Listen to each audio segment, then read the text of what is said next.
conditions qui lui permettent le soir de pouvoir rentrer chez lui et d'être fier de ce qu'il a exécuté.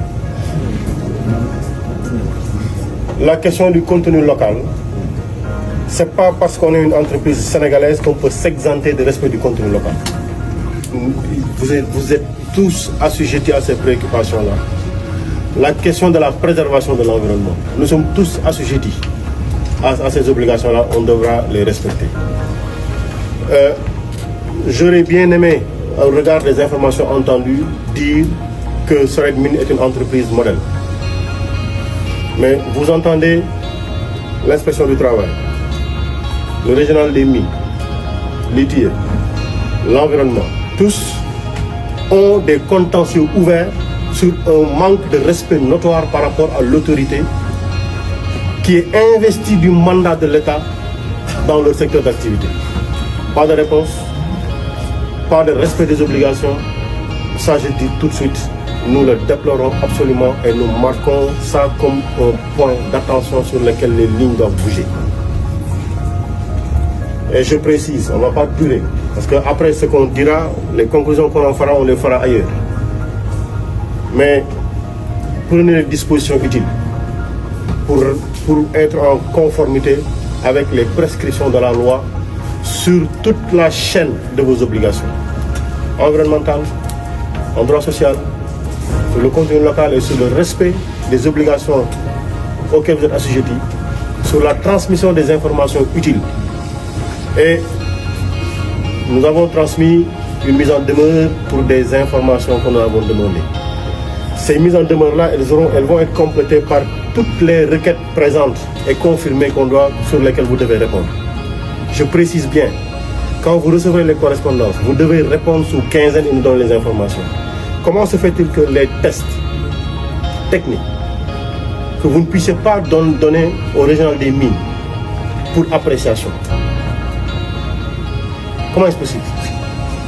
Donc vous êtes à peu près dans une zone où personne ne parle, on n'a aucune information. C'est pas possible. Et ça, je ne le dis pas à l'endroit de Sored Mines, je le dis à l'endroit de toutes les entreprises minières qui devront aujourd'hui et maintenant se mettre aux normes et respecter toutes leurs obligations. Et nous sommes là pour cela.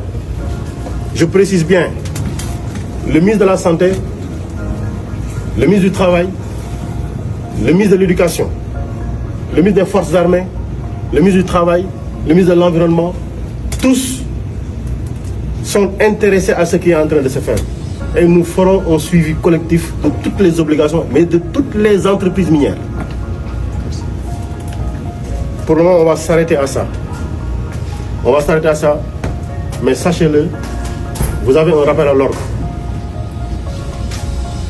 Vous avez un rappel à l'ordre. Et croyez-nous, Monsieur le Président de la République, comme Monsieur le Premier ministre, sont tout à fait déterminés à ce que les prescriptions de la loi soient respectées.